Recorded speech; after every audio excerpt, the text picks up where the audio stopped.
Welcome back, Sleepy Owls. This is Sleepbound Nights, and tonight is episode 21 of The Toastmaker by Eliza Hartley, and it's called The Wooden Star. It's a snowed-in Saturday at Eld Cottage, deep in December, and I think that's really all you need to know to settle into this one.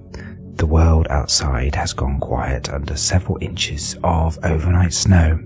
The fairy lights are still on through the soft white, and the wood burner is ticking away, and there's a Norwegian spruce in the corner of the sitting room waiting patiently to become itself. And I think you know if you've ever woken up on that particular morning, the morning where the silence tells you before you've opened your eyes that something has changed outside, then this one is to sink into. It's a story about the small inheritances we pass between hands at this time of year, and about the warmth the village finds when it pulls its coat collars up and gets on with the day anyway. There's tea, there's toast, and snow coming gently down past the window, and a cat with strong opinions about all of it. So get yourself comfortable, settle into the pillows, and let the snow do its slow work. Sleep well, Sleepy Owls, and I'll see you again.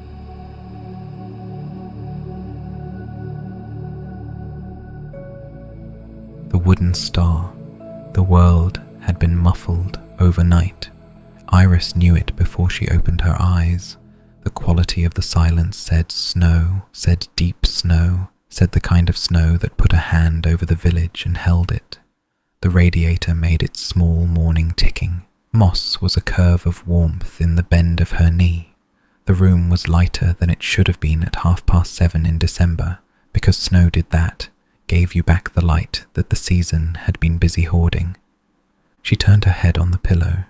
Tom was a long shape under the blankets, breathing the slow, even breath of a man who was not yet awake, but no longer fully asleep either, lingering in that warm, middle place that mornings in December made it hard to leave. "It's still snowing," she said, not loudly. You don't know that. You haven't looked." "I can hear it not being something else." She thought about that. He was right. There was no rain on the glass, no wind in the chimney, no distant rumble of a tractor going up the lane. Just the dense, small hush of a village that had been buried gently in the night, and the soft thunk of something further off. Snow shifting on a roof somewhere, probably finding its angle and adjusting. Moss got up, stretched in the careful sequence that cats observed, 4 legs, then a back leg, then the other back leg, then a great theatrical yawn, and went to the window. He sat on the sill and looked out at the white. His tail did the slow, disbelieving flick of a cat being confronted with a worldview adjustment for the second day running. "He doesn't approve," Iris said. "He didn't approve yesterday either." "He's a slow processor. He's a cat with a grievance and a long memory." She got up, padded across the floor in her socks, drew back the curtain and looked out, and felt the small, sharp pleasure of seeing something familiar made strange. The back garden was a soft white expanse, with the fence panels just visible as dark lines, the fairy lights still on from their timer, sunk to little glowing buttons in pillows of snow, and the bird table wearing a hat that came down past its ears. "Oh," she said. "Tom, come and look." He came, bare feet on the cold floor, hair on end on one side, blanket round his shoulders the way he wore blankets when he had not yet decided whether he was getting up properly or not. He stood behind her at the window, put his chin on her shoulder. They looked out together. 8 inches at least, he said. "Is that a lot?" "For here it's a fair bit. We'll get school closures and a run on the bakery, and Mrs. Henderson will have something to say about it on the village WhatsApp by 9:30. She's already had something to say. She messaged at 6. She wants to know if I'm baking more scones because, quote, "People are panicking and it's only 20 minutes since they realized what was happening." "What did you say?" "I said I'd think about it." "Which means no." "Which means no. I've got a cephalopod presentation at 11 and a Christmas tree to decorate this afternoon, and Mrs. Henderson can panic without my help today." He laughed. The chin on her shoulder vibrated with it, the small private laugh of a man who was warm and amused and in no hurry to be anywhere. Downstairs, the sitting room held the tree. That was how Iris kept thinking of it, even when she had only just come into the room and ought, by rights, to be thinking of the wood burner or the curtains or the cold patch by the front door. The tree had become the room's primary fact. 5'10" of Norwegian spruce in the corner by the window, branches now fully unfurled overnight, the smell heavier this morning than it had been last evening, a deep, clean, resinous green that filled the whole downstairs and reached up the stairs as far as the landing. "It's bigger today," Iris said. "It's relaxing into itself. By tomorrow, it'll be massive." "You said 5'10". "I said 5'10" when I bought it. Trees are like dogs. They look smaller in the shop." The kitchen was its usual kitchen, recipe box on its shelf, Mary's chocolate cake under its tea towel, the half-eaten side cut last night sitting on the plate like a small monument. Tom got the wood burner going while Iris put the kettle on. She made tea. He made toast. Moss attended his bowl. Outside, a single set of footprints went past the garden on the lane, boots going uphill. Somebody up earlier than the rest of the village and on an errand. The snow was not going to stop. "Margaret called at 7, Tom said. "She wanted to remind us that she's still got the cold and isn't coming over, but she'd like the chocolate cake delivered no later than 12:30 tomorrow because she needs it in her own kitchen for at least an hour before lunch." "For what reason?" "Because that's how she does cake, Iris. The cake has to acclimatize." "Acclimatize? Don't argue. Don't even try. She's already told me she has a particular plate she wants to put it on, and she's polished it. She polished a plate for a chocolate cake at 7 in the morning. Tom. Mum. I love your mum. Yes, we all do. We also know what she's like, and we adjust accordingly." Iris's phone buzzed on the counter. "Emily, via Rose. The presentation is still on, even with snow. Mum says it would take a meteor to cancel it. I have 8 tentacles ready. Bring moss." "Bring moss," Iris read aloud. "Right. How are we bringing moss?" "In the cat carrier we don't own, through 8 inches of snow, in a Norwegian winter on a Saturday morning to a 7-year-old's cephalopod presentation. He's not going to like it. He's not going to like a single second of it. He's going to hate every part of it, including the bits that haven't happened yet. We could take him in that wicker basket from the hall." "The wicker basket without a lid?" "With a tea towel over the top." "Iris." "I'm thinking." "Think harder." "I'm going to text Rose and tell her we're representing Moss in absentia. He will be present in spirit. Emily can dedicate the presentation to him." Tom looked relieved. Moss, who had been listening with the alert ears of a cat who had detected his name being used in unfavourable contexts, returned to his bowl and made a small grunt of approval. "You can dedicate me too," Tom said, "while you're at it." "You're attending." "Am I? You signed up. Adult, capable of holding a tentacle without injury. Your words." "Those weren't my words. Those were Emily's words. There's a difference." "You're holding a tentacle." "I'm holding a tentacle." They went out at 20 to 11. The lane had been ploughed at some point in the early morning, a single grudging strip down the middle, the snow piled to either side in soft walls, and the pavements were still under their blanket, soft and squeaky under boots. Iris had her wool coat over 2 jumpers. Tom had a hat that he never wore except in actual snow, dug from the bottom of a drawer this morning, a slightly silly bobble hat that Margaret had knitted him in 2007 and that he had refused to admit liking for nearly 20 years. "You look about 12, Iris said. "I'm 37 and a half. Show respect." The bobble.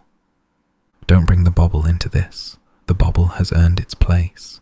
They turned down back lane. Tom's house came into view. Blue door newly painted, scaffolding gone, the front garden mercifully covered in snow so you couldn't see the state of it. There was a thin trail of smoke from someone's chimney further down. A cat, not Gerald, but probably one of Gerald's many enemies, sat in a tree with the appalled expression of an animal who had not budgeted for these conditions. Mr. Pritchard was waiting at his gate. He was bundled into his good coat, his stick in one hand, a small tin in the other. He had on a Russian-looking hat that Iris had never seen before, and that made him look like an old portrait of an admiral who had retired to the country and grown a moustache. "That's a hat," Tom said. "That's a hat I have owned since 1974, and which I get out for occasions involving more than 4 inches of snow. Don't be impertinent." "Lovely hat, Mr. Pritchard," Iris said. "Thank you, Iris. At least one of you has manners." He fell in beside them.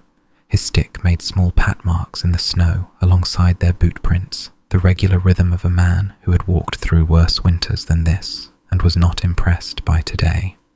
"I'm to bring biscuits," Rose specified, said Emily was nervous and biscuits would help. "Is Emily nervous?" "Emily is preparing for a presentation involving live audience participation with cephalopods." "Yes, she is nervous. I told Rose I'd handle the biscuits." "What's in the tin?" "Ginger biscuits. Bought them from Sandra yesterday. Mary's recipe, in fairness. Sandra got it off her at the church fete years ago and has been making them since. I don't bake biscuits. I judge biscuits. Different skill." They went on through the soft white. The bakery had its lights on and steam at the window. Sandra was visible behind the counter, dealing with what appeared to be 3 customers buying every loaf in the place. The post office had a handwritten sign on its door. "Open. Stock may be limited. No, I don't have grit." Mrs. Henderson was nowhere to be seen, which meant she was probably inside the village hall doing something authoritative with a clipboard. At the corner of Back Lane, they ran into Lorna, who was wearing a coat that suggested she'd been ice fishing and a smile that suggested she'd been up since 5, enjoying the weather. "Iris, Tom, Mr. Pritchard, are we all going to Rose's?" "Are you going to Rose's?" "I was invited by Emily personally. She came to the door on Wednesday with a printed invitation. I have it on my fridge." Lorna held up a phone and showed a photograph of a piece of A4 with a cephalopod drawn on it in felt tip and the words, "You are invited. 11 a.m. Saturday. Bring a cup or your own mug. Audience participation required." "Bring a cup or your own mug," Tom read. Rose said it was to do with the fact that they don't have enough mugs for 8 people. 8 people? Emily has been generous with the guest list. Lorna fell in with them. "I brought a cup. I'm taking this seriously." Number 4, Back Lane was warm and chaotic in a way that Iris had begun to understand was permanent. The front door opened directly into the sitting room because the hallway had been knocked through in 1986 by a previous owner, and the sitting room had been rearranged this morning into a small theatre. Chairs in a curve around one end, a poster on the wall with cephalopod printed across the top in 3 different colours of felt tip. Emily had clearly run out of the first colour halfway through, and on a small table a brown paper bag construction that turned out, on inspection, to be a Pacific giant octopus rendered to scale at approximately 1/8 size and held together with what looked like an entire roll of sellotape. "You came," Emily said. She was in her presenter lanyard and her stall manager card, and what appeared to be a 3rd card that read Chief Cephalopod Officer in her own handwriting. "All of you came. I have 8 tentacles for the audience, but only 6 audience members, and that means each of you has to hold at least 1 and possibly 2. "How is the maths working there?" Tom asked. 2 of you have to hold 2. That's how the maths works. Mum and Lorna are holding 2 each because they have steady hands. You're holding 1. She gestured at him with the focused authority of a small general. Mr. Pritchard is holding 1, Iris is holding 1, Chloe's mum is holding 1, Mrs. Dawkins is holding 1. "Mrs. Dawkins is here." She heard about it from Sandra and asked if she could come. I said yes. She's bringing her own mug. Of course she is. Rose came in from the kitchen with a tray of mugs and a kettle. Her hair was up in a clip that had given up halfway through the morning and was now functioning more as a suggestion than as actual structural support. She had flour on her cheek. She had abandoned any pretense of hosting. "Hi," she said. "Hi, I have made coffee, I have made tea, I have made hot chocolate. Emily has prepared a presentation. We are about to have an experience. Don't ask me about my hair or my house. Sit down, take a tentacle." The tentacles were on the coffee table, 8 pipe cleaners, pink, because Emily had committed early on to the pink cephalopod aesthetic and the rest of the family had given up resisting, each about 18 inches long, each twisted into the looping shape of an actual tentacle, and each with what looked like tiny round suckers stuck along one side using small dots of white paper and double-sided tape. "She made the suckers," Rose said, in the voice of a woman explaining something she still could not quite believe. "On Wednesday evening, from the back of a memo pad. There are about 300 of them on those tentacles." She counted. "How many on each?" Mr Pritchard asked. "Between 36 and 42. She tried to keep it even, but ran out of patience around tentacle 6. She'll tell you in the presentation that this asymmetry mimics real cephalopod biology, but the truth is, she got bored." "I heard that," Emily said from the other side of the room. "I know, I said it loudly. It does mimic real biology, though."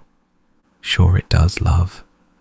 The other guests arrived, Mrs Dawkins with her own mug, a green one with a chip in the handle, which she announced was her tombola mug from 2018, and Chloe's mum, who turned out to be called Liz, and who had brought a Tupperware of mince pies because she said she'd lost the ability to leave her house in December without baked goods. They sat, 8 people, in a curve, mugs in hands, pipe cleaner tentacles distributed, in a small sitting room with a brown paper Pacific giant octopus on a side table, and the snow coming gently down outside the window, and the faint smell of mince pies and coffee, and the dust of a radiator that had not been hoovered behind in a while. The fairy lights on the mantelpiece were on. The wood burner was lit but small. The cat, Rose's cat, a small fierce tortoiseshell called Bran, had taken refuge upstairs at the first sight of unfamiliar coats. "Right," Emily said. She tapped her chopstick pointer twice against the leg of her chair. The room hushed. "Welcome to my presentation on cephalopods. Cephalopods are not fish. Cephalopods are not reptiles. Cephalopods are mollusks. Anyone who tells you they are fish is wrong, including a man at the aquarium last summer who said octopus is fish, and Mum had to take me away because I was about to argue with him. Mum, that man was wrong." "He was wrong, love." "He was definitely wrong." Emily turned back to her audience. "There are around 800 species of cephalopod. The most famous ones are octopuses, squid, cuttlefish, and the nautilus. I'm going to talk about octopuses today because they are the most interesting. Squid next time. Cuttlefish after that.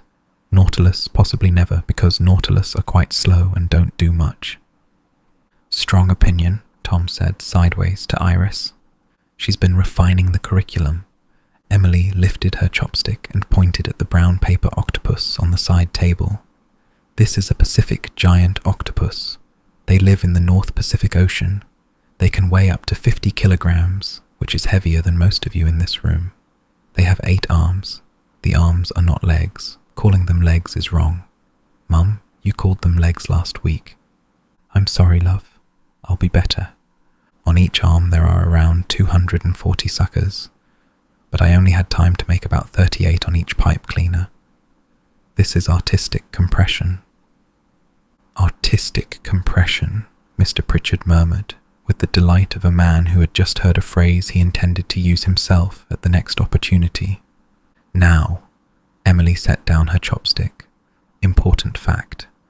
Octopuses have 9 brains, 1 central brain in the head and 1 smaller brain in each of the 8 arms. The brains in the arms can make decisions on their own. If an octopus loses an arm, the arm can keep working for a while because it has its own brain. I learned this from a book at school, which Mrs. Cartwright let me borrow. Mrs. Cartwright is the librarian, and she has glasses on a string." 9 brains, Mrs. Dawkins said. "Lord." "I have 1 brain," Emily said, "and I find that enough. Imagine having 9. You'd never get anything done, Lorna said, all 9 of them disagreeing about lunch. That is a misconception. They cooperate.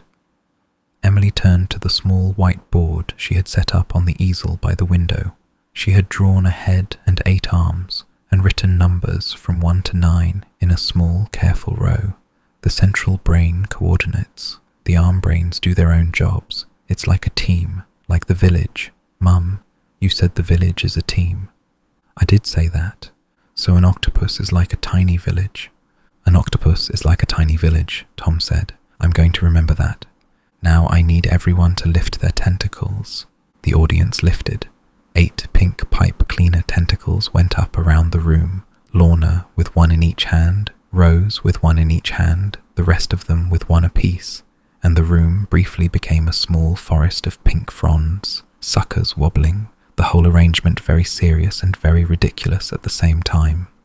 Now wave them, Emily said, slowly, not in a circle. Octopuses don't wave in circles, they undulate. Undulate, Tom said. Undulate, Tom. He undulated. Iris undulated. Mr. Pritchard, with the dignity of an 82-year-old man being instructed by a 7-year-old to imitate marine biology, undulated. The pink tentacles moved in soft, uneven waves, slightly out of time, the kind of audience participation that should have felt awkward and somehow didn't because Emily was so firmly inside her presentation that the room had decided to come in with her. This is how an octopus moves through water, Emily said, but you are doing it in air, which is wrong, because the resistance is different. Just pretend the air is water. Use your imaginations. I'm imagining, Lorna said. I'm imagining hard. Good. Keep imagining. Now I'm going to tell you about camouflage. The camouflage section went on for some time. Octopuses, it transpired, could change colour in less than a second, and Emily had brought 4 sheets of coloured cellophane, which she now held up against the wall, to illustrate what happened when an octopus encountered different backgrounds. She demonstrated mottling, banding, and what she called the angry red, a state in which an octopus turned dark red all over to signal that it was upset and would like to be left alone. Cats also do this, she said, but with the tail. Moss does the angry red with his whole face, Iris said. Moss is half octopus. That would explain a lot. The presentation went on for a full 22 minutes by Tom's discreet watch check. Emily covered diet, varied, intelligence, high. Apparently they could solve puzzles, open jars, and were observed at an aquarium in Germany squirting water at a light to short-circuit it because the light annoyed them. Mating, which Emily handled with a tact that suggested Rose had had a conversation with her about audience appropriateness, and lifespan, short, which surprised everybody. Most octopuses lived only a year or 2, and Emily's voice softened on that fact in a way that gave her younger self away briefly. That's quite sad, Mrs. Dawkins said. It is, but they live very intensely. They have very full, small lives. Emily looked at her notes. I think that's all right. To have a short life if it's a good one. Mr. Pritchard, would you like a biscuit before I do the question and answer? I think I would, Emily. I have set them out. She had. On a small plate, ginger biscuits in a fan. Emily handed Mr. Pritchard the plate and watched with the dispassion of a junior officer observing a senior one while he took 2. You're allowed 2, she said. I made allowances for you. I'm grateful. Question and answer. The questions were good. Mrs. Dawkins wanted to know if octopuses were tasty. Emily refused to answer this on ethical grounds. Liz from Chloe's mum asked whether the suckers were sticky like Velcro or sticky like a sucker. Emily said sticky like a sucker, like a really good bathroom hook, and explained the muscular ring around each one. Lorna asked whether Emily wanted to be a marine biologist when she grew up. I want to be many things. Marine biologist is one of them. The others are paleontologist, librarian, and the person who decides what goes on the front of cereal boxes. That last one is a real job, Tom said. I know, I looked it up. It's called brand design. I would also accept that job. Mr. Pritchard raised his hand. He raised his hand because he raised his hand for every one of Emily's presentations, in the way a man might lift his cap, and Emily nodded at him in the brisk manner of a chairwoman recognizing a familiar contributor.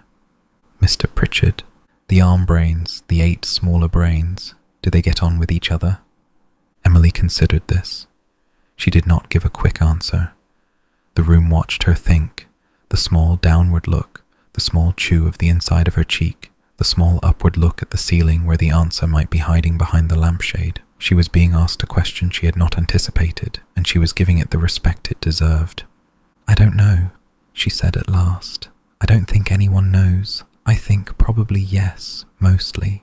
Otherwise the octopus would tear itself apart trying to go in different directions, and they don't. They go in one direction at a time. But there might be little arguments, the way there are in any team." "That's a good answer," Mr. Pritchard said. "Thank you. I'll put it in the next presentation. I'll have done research by then." "Thorough." "I try." Iris, who had not planned to ask anything, found her hand going up of its own accord. "Iris, Emily, if you could meet one just for a minute in a rock pool somewhere, what would you say to it?" The room went still. Even Tom turned his head. The question had come out of Iris before she had quite finished thinking it, and it sat between her and the 7-year-old at the front of the room with the small, soft weight of a question that meant more than it had set out to mean. Emily took her time again. She uncapped her felt tip, capped it, uncapped it. "I'd say hello," she said, "and I'd say I know you're a mollusk and not a reptile, and I won't make that mistake.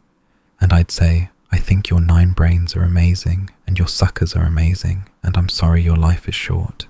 And then I'd let it go because they don't like being held. "That's a good thing to say," Iris said. "It's polite." "It is polite. Politeness matters with cephalopods, with anyone really, but especially cephalopods, because they're sensitive." The presentation ended with a small flourish that involved Emily bowing and the audience clapping for longer than was strictly required, and Rose pouring more coffee for everybody and getting out the mince pies and not quite crying.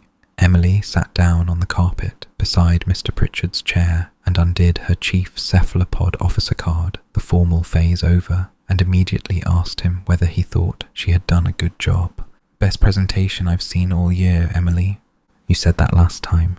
They keep getting better. I'm telling the truth each time. It's not my fault you're improving." "All right then." She leaned against the leg of his chair. He patted her head once in the slightly awkward way of an old man who was not used to being claimed and did not entirely know what to do about it, but was not going to refuse the small honour of her weight against his knee. Iris and Rose stood in the kitchen washing mugs while the others lingered in the sitting room over biscuits. "She was brilliant," Iris said. "She really was.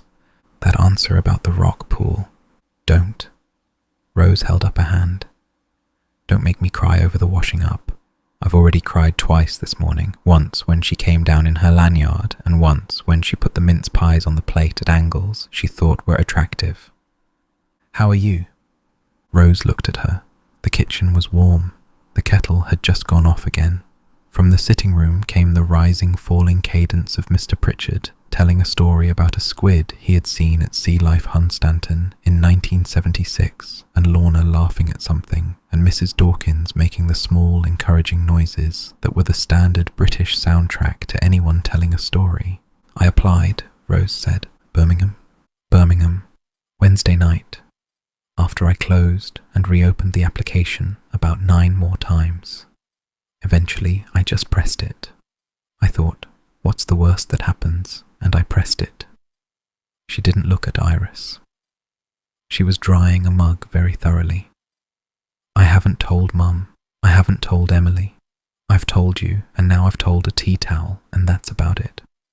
"When will you hear?" 2 to 3 weeks. They said the new year, which means January if they actually mean January, or possibly never if they mean recruitment speak January. Rose.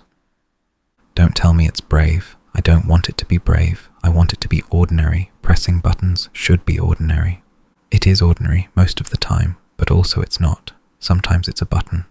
Sometimes it's a button. Rose put the mug down. She didn't quite cry. Iris didn't quite hug her, because that wasn't what Rose was asking for in the moment. What she was asking for was to be in the kitchen with someone who knew, and to have the conversation be small enough to absorb back into the rest of the morning.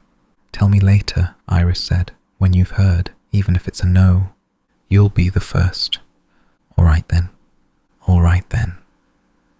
Rose breathed out, picked up the tea towel again, and called through to the sitting room, "Mum needs more biscuits brought in," and Emily came scrambling through to the kitchen with the dignity of a child who had identified a logistical role she could fill. The walk home was slower than the walk out. The snow had thickened the air again, not heavy, but enough that you noticed it falling on your eyelashes, and the lane had filled in over the ploughed strip with a fresh layer that crunched under boots in a different way to the original fall. Mr Pritchard accepted a lift from Tom in the van for the half-mile back to number 12, because going the long way round on foot in those conditions, even with a Russian hat and a stick, was the kind of decision that would have ended in a council rota phone call and an absolute scolding from Margaret. "I'll see you both Christmas Day," Mr Pritchard said from the van. "I have not forgotten." "We have not forgotten either. 12 o'clock. 12 o'clock. I will bring a bottle. I haven't decided which. Bring whatever you like." "I shall bring something appropriate, don't worry. I have a cellar of sorts. Mostly sherry, because Mary thought sherry was for everything, but I'll find you something." The van went off down Back Lane. Iris and Tom walked the last stretch to Elder Cottage in the deepening hush. The fairy lights were on along the fence. They had been on all night and would be on most of the day, because the timer was the timer and could not be persuaded otherwise. But in the falling snow they had taken on a softer look, small fuzzed dots of warm gold against the white, as if the cottage had grown a row of tiny suns along its boundary. "Soup," Iris said. "Soup. Toast. Toast. Then the box. Then the box. We're being efficient. We're being organised. There's a difference. Efficient sounds like a meeting. Organised sounds like Christmas. You've thought about this. I've had time." The box came down from the loft after lunch. Tom had been up to fetch it last week, but it had sat in the back of the van in case of dampness, and so he brought it in now in his arms with the small, awkward bulk of a thing that had spent 3 decades being moved between attics and back rooms and shed corners. It was a large cardboard wine box from Thresher's, the off-licence that had gone out of business in 2009, the cardboard now soft along the edges, and the label faded, and the lid held shut by string that Tom said had been put there by his father in 1992 and never replaced. He set it on the rug in front of the wood burner. Moss appeared instantly. A cardboard box on the floor was a development that no cat was going to ignore, regardless of contents, and Tom had to lift him politely off twice before they could begin. "Be respectful, Moss. These are heirlooms." Moss disagreed. The string came off. The lid came up. The smell came out, a smell Iris had not been ready for, a smell that wasn't loft exactly, although there was loft in it, but something deeper and older and made of all the Christmases of one family.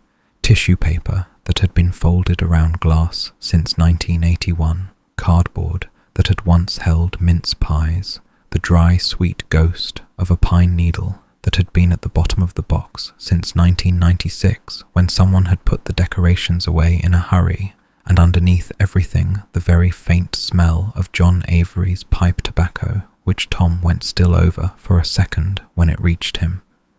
"Dad's pipe. Tom. Sorry, it's just, that's the smell. He used to smoke a pipe sometimes, only at Christmas, only the one tobacco. It got into everything. I haven't smelled it since, I don't know, years.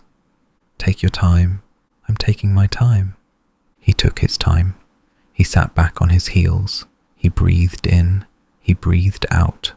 Moss, who had been waiting for an opening, took advantage of the pause to step delicately into the box on top of the tissue paper and arrange himself for the long haul, the way he did with all available open containers.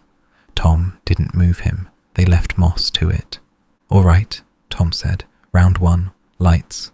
The lights came out of the box like an angry octopus, 8 separate strings tangled into one large rebellious mass, each string about 5 feet long, the bulbs old and big and shaped like raindrops, the wire the brown and white twist of pre-modern Christmas electronics. Tom unspooled them onto the rug with the careful patience of a man who had inherited this knot. 40 feet of dubious electrical safety, Iris said. "About that. Maybe 45 if we're lucky. Are we plugging them in?" "Not until I've tested each string outside the tree on the kitchen floor with the back door propped open in case of fire." "I'm not joking." "I didn't think you were." He tested them. The first string came on, half of it. The second string came on entirely. The third did nothing for 30 seconds, and then committed to working with the resigned air of an old man who had been asked to perform one more time and had decided not to disappoint. The fourth blew a fuse in the kitchen, which Tom replaced from the small drawer of fuses he had moved over from Back Lane last week, and which Iris had not known they owned. The 5th, 6th, and 7th strings all worked. The 8th had a single bulb that lit up so brightly the others looked sulky beside it, and Tom said, with feeling, "That bulb is my mother. That is exactly how my mother behaves in a room. We are keeping that bulb."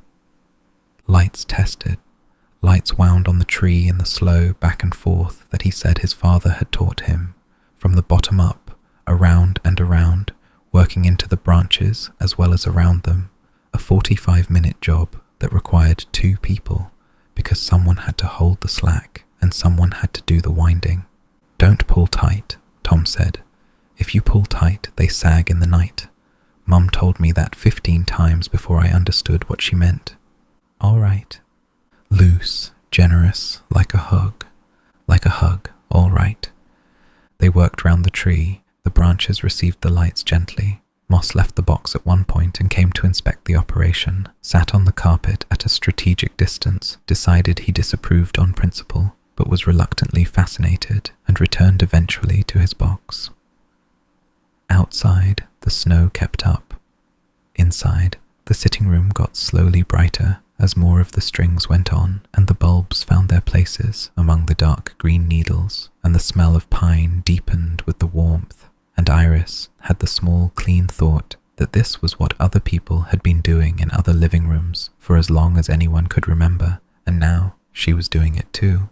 "Decorations next," Tom said. The decorations came out of the box one at a time. Tom unwrapped each from its tissue paper as if he were unwrapping bones from a museum dig. Careful, slow, both hands, ready for breakages. Most of them weren't breakable. Some were. He told her about each one as it emerged. A small wooden snowman, painted, the paint chipped along one side. Mum bought this at a Christmas market in Birmingham in 1989. She lost it in the loft for 10 years and then found it again and cried because she thought it was gone for good. A felt angel, cross-eyed, the wings slightly torn. School project. Mine. I was 7. Don't laugh. I'm not laughing. You're smiling. Inside, out of respect. A glass bauble in deep green, the silver inside flaking but still bright at the bottom. Mum's mother's, older than Mum. She's about 92 if we're counting. A tin star, painted gold, slightly bent. We don't know where this came from. Mum thinks it was at the back of the box when Dad's mother sent us a load of stuff in the 80s. We don't put it at the top because Dad's star goes at the top, but it goes on a branch somewhere. A clothespin reindeer, brown felt, googly eyes. Me again, same school project, younger. A small ceramic robin, fat and red. This isn't the robin. This is just a robin. The robin is the glass one, and we'll get to it. Iris hung them as Tom passed them up. She did not ask many questions. She let him talk. He talked the way a man talks when he is in the middle of an inheritance he has not had the chance to set out properly before. Small comments, half-finished sentences, the occasional pause to look at an object, and then look past it. At one point, near the bottom of the box, he lifted out a wooden train made of 3 small carriages, each painted differently, the wheels still turning. Dad's grandfather, he whittled this in Sheffield in the 1920s. We don't put it on the tree because it falls off, and Mum says she can't bear watching it fall. We put it on the windowsill instead. All right. He put it on the windowsill. The little wooden train sat in a small space between the curtain and the glass. Through the window, the snow. There's the robin, he said. The robin was at the bottom of the box, wrapped in 2 pieces of tissue paper, then in a small section of bubble wrap that was older than Iris and had gone milky. He unwrapped it on his palm, a glass robin, perhaps 2 inches long, painted breast a faded red, painted eye a single black dot, the body the clear cloudy white of old hand-blown glass, a small hook at the back where a wire loop had once been and had been replaced with a length of green thread. Lost in 1998? Yes. And turned up in 2002. In a box of cookbooks in the loft. Mum thinks Dad put it in there by accident the year he was sorting the shelves. She accused him of it for the rest of his life, and he denied it for the rest of his life, and we'll never know who actually moved it. Most likely it was me, age 9, doing something I'd been told not to do. And nobody noticed for 4 years. Mum noticed for 4 years. She just didn't say anything every Christmas because she didn't want to make a thing of it. Then it turned up, and she made a thing of it for about a decade. Tom hung the robin himself. He hung it about 2/3 of the way up the tree, on a branch that stuck out a little further than the others, so that you saw it from across the room. Small, round, slightly tilted, looking pleased to be back in employment. "Hello, Robin," Iris said. "Hello, Robin." The star was last. It was wrapped, not in tissue, but in a square of soft red wool. An old jumper, Iris thought, by the cut of the fabric, a sleeve panel that had been cut out and used as a cloth because nothing else in the house had been thick enough. Tom lifted the parcel out of the box with both hands. He set it on the rug. He didn't open it for a moment. He just looked at it. "You know what this is," he said. "I know what this is." He carved it the year before he died. All right. Bit of cherry he had left over from a job. He took it home and sat at the kitchen table for 3 evenings and carved it. Didn't tell Mum what he was doing. Mum thought he was sulking about something to do with the village hall extension. Then on Christmas Eve he produced it and made her cry. He was 37. "The same age you are. The same age I am." He unwrapped the wool. The star inside was about 6 inches across, 5-pointed, carved from a piece of pale wood with the grain still showing, the points slightly uneven, one of them a fraction longer than the others. The way hand-carved things were uneven because the hand had got tired or the wood had pushed back. The surface, sanded smooth, a small hole drilled through one point with a loop of brown twine threaded through it for hanging. The wood had darkened in places where hands had touched it many Christmases over. There was a small chip along one edge. Iris said nothing. She didn't trust her voice. Tom held the star in both hands. He turned it once. He looked at it.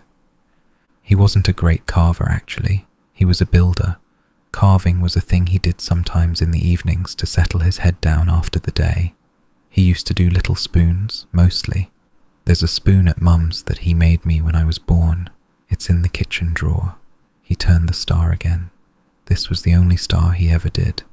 He said he might do another one for the front door wreath, but he didn't get round to it.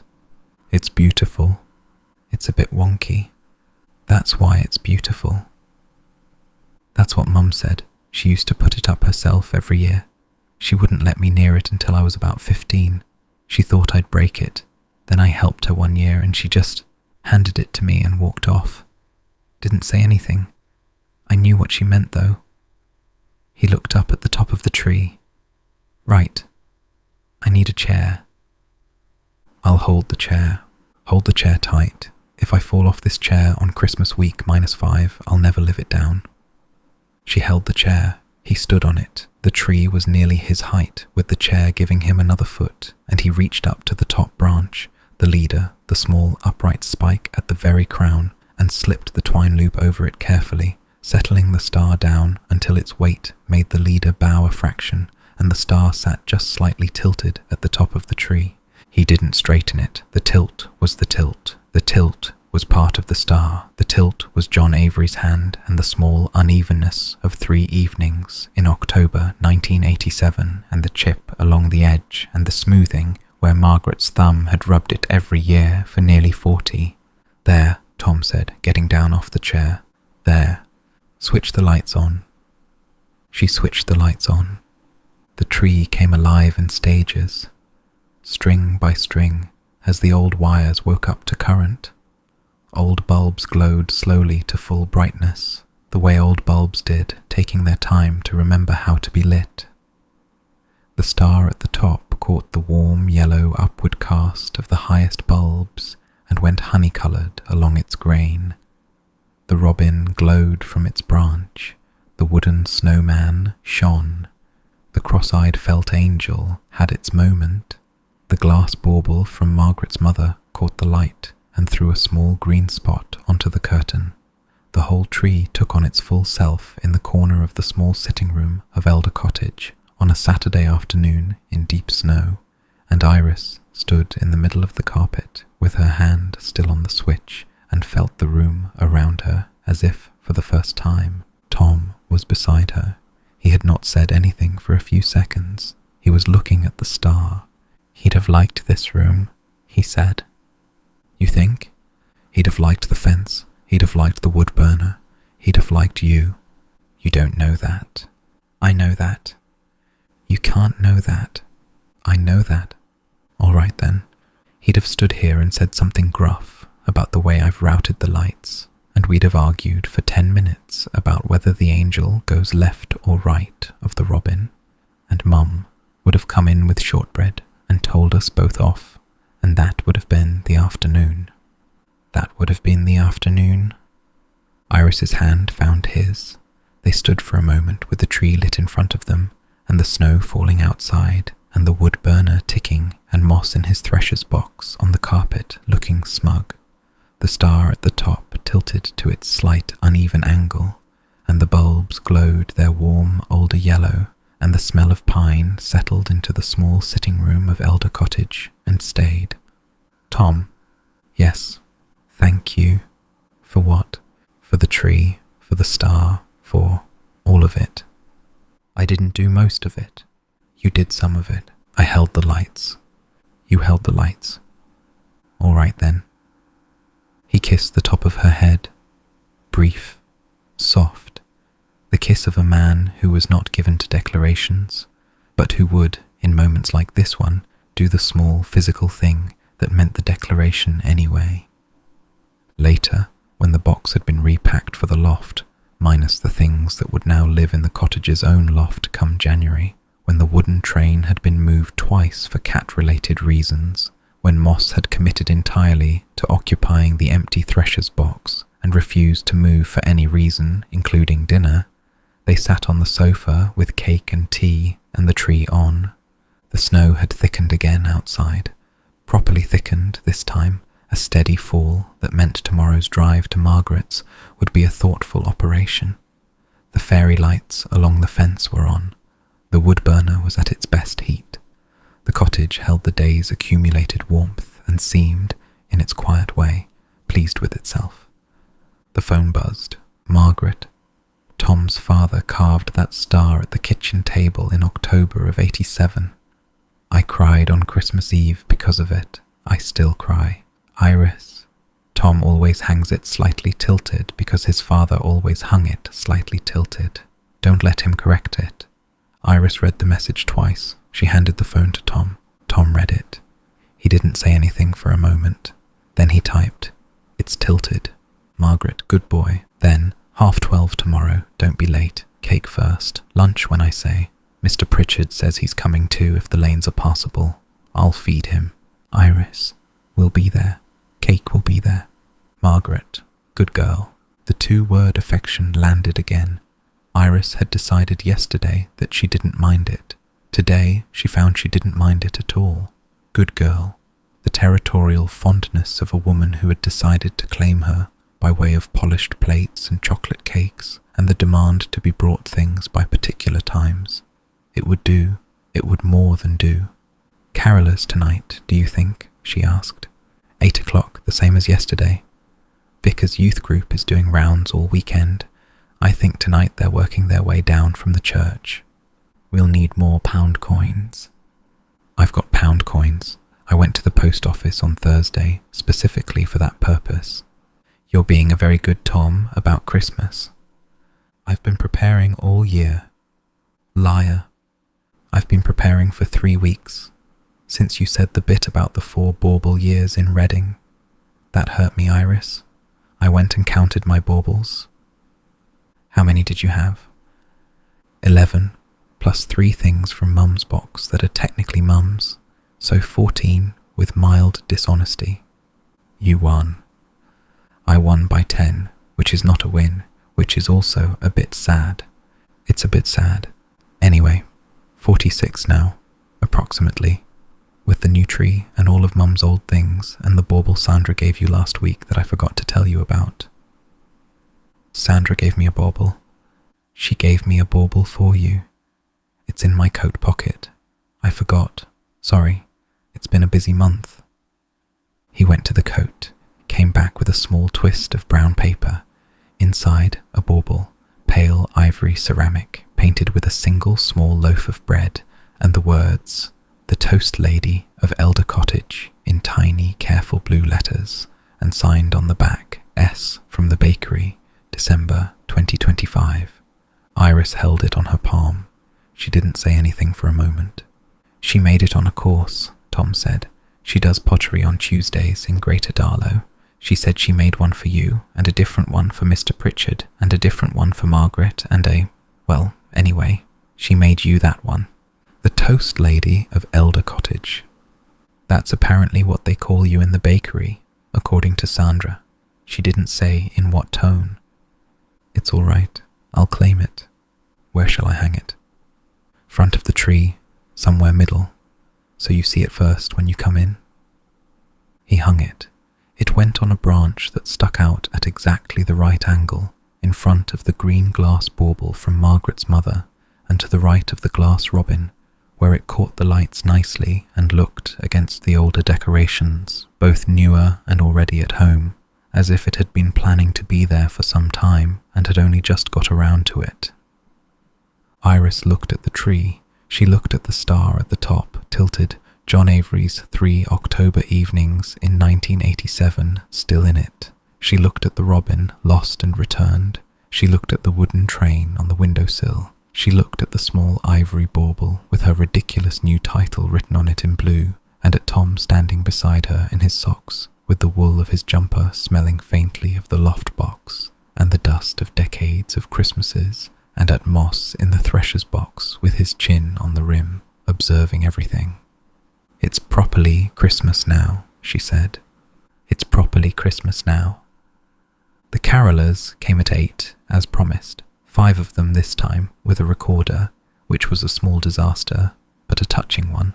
They sang Hark the Herald Angels Sing, with 2 of them in slightly the wrong key, and they sang Silent Night properly enough that the recorder player switched to humming because he could hear he was making it worse, and they sang We Wish You a Merry Christmas as a closer, with the smallest one going for the high note again and getting it this time, and Iris cried again, briefly, on the doorstep with the snow falling onto the path beyond them, and the tree visible through the window behind her, and Tom standing at her shoulder, dropping pound coins into the tin. "You all right?" the eldest girl asked. "I'm all right, thank you. You were lovely." The recorder was a mistake. It was a beautiful mistake. "Thanks. Happy Christmas." "Happy Christmas."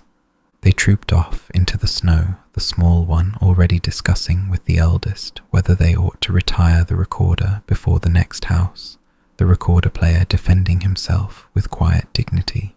The door closed. The cold air came in and dispersed. The cottage held its warmth. Bedtime them on the sofa for the third night running because the wood burner had got into a particularly good mood and neither of them wanted to leave it. Moss had relocated, eventually, from the thresher's box to the cushion between them, having decided that warm humans plus a fire plus a lit tree was a configuration he could endorse.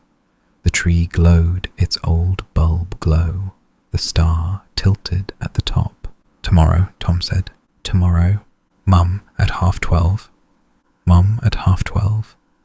Beef, beef. Cake to be acclimatized. Cake to be acclimatized. Mr Pritchard if the lanes are kind to him. Mr Pritchard. And then back here, and then Christmas Eve service Wednesday, and then Christmas Day. Christmas Day, our first one in this house. Our first one in this house. Mr Pritchard's coming. Mr Pritchard's coming. And Mum, if I can get her to agree, you'll get her to agree. I'll get her to agree." She let her head rest against his shoulder. The lights on the tree blurred a little through the wet, tired warmth of her eyes. The star at the top tilted. Outside, snow on snow. The carolers, somewhere further up the lane now, doing once in Royal David City for somebody else's door. Mr Pritchard, in his kitchen, eating a sandwich for supper because he didn't fancy cooking, his Russian hat on a hook by the door. Margaret, on her sofa in Millfield Road with a hot toddy and a tartan blanket, watching something terrible on television and feeling slightly better about her cold. Rose, 4 doors down, sitting up too late with the inbox open on her laptop, refreshing it once and then closing it. Helen in her sage green kitchen doing whatever she did. Emily, asleep with the lanyard still on the bedside table. The village in the snow. The cottage in the village. The tree in the cottage. The star at the top of the tree. "Tom." "You'd have made a star too." "What?" "If we'd had... I just thought it. You'd have made a star, like he did. Same age. You'd have done one." He was quiet for a long moment. The wood burner ticked. Moss shifted against her hip. Then Tom said slowly, in a voice that was not quite steady, "I might still." "Yes?" "I've got cherry in the workshop, bit left over from a job. I could do one, for next year, not to replace his, to go beside it, somewhere on the tree." "I'd like that." "All right then."